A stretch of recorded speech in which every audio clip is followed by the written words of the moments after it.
G'day everyone, it's Warren from NQ Explorers. Today we're up in the goldfields in Queensland. We're going to do a bit of fossicking for nuggets.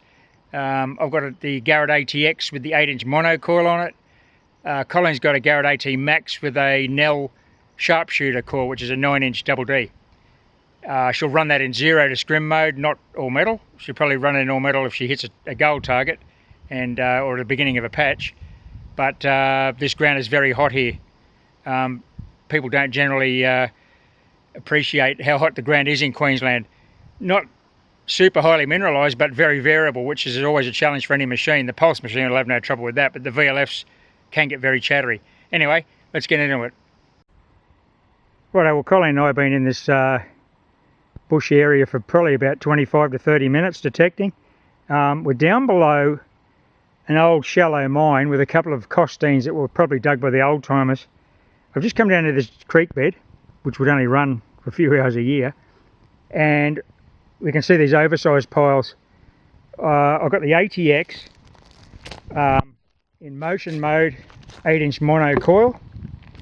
I've got a screaming signal in this rubble here that's obviously been processed by the old timers working this creek, and I've got a wonderful find here which we'll show you right now. Well, here it is. It's a beautiful gold in quartz specimen. It's obviously come off the reef, and it's got gold. It's quite a heavy little find, and as you can see, there's quite a bit of gold on that. So the old timers, without the aid of a metal detector obviously, have processed this material through a trommel or a sieve, and they've missed this piece, which is understandable. But that was an absolute screaming signal on the ATX of the mono. It's probably about 4 inches down in the rubble, so it wasn't a deep dig and it was no challenge, but that's an absolutely satisfying find. Always detect the old mullock heaps. Well, that's the first target in these heaps. Colin's got an AT Max, I've got the ATX with the little 8-inch mono. Looks like we're spending the rest of the day right here.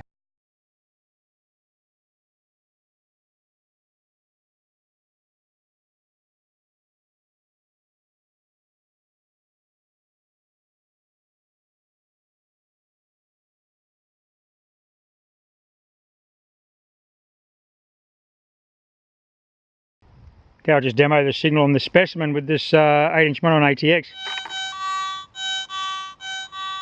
That's how clean and crisp it is.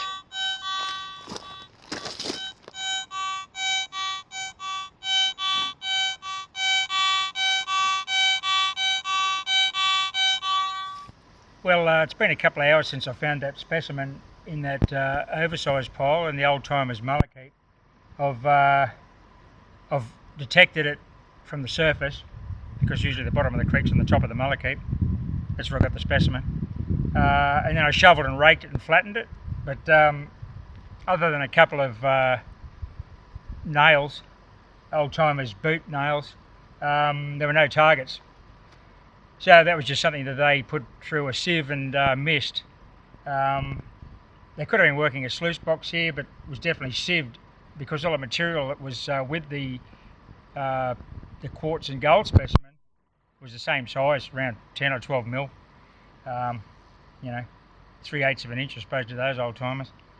But you know, that's a great day out, find a little bit of gold. I mean, and in the end, that's not why we come out here. It's just the history in the gold fields, not just the gold, but the relics, what the old timers left behind. It's just a fantastic bit of Aussie history.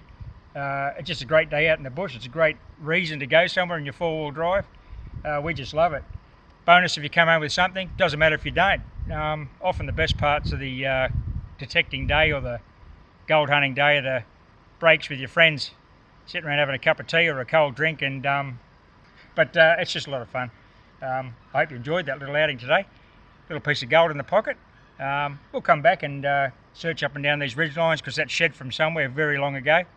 There's a little stringer or a leader up here on these hillsides, and we'll endeavour to find it. So thanks for watching everyone, and happy fossicking. Bye for now.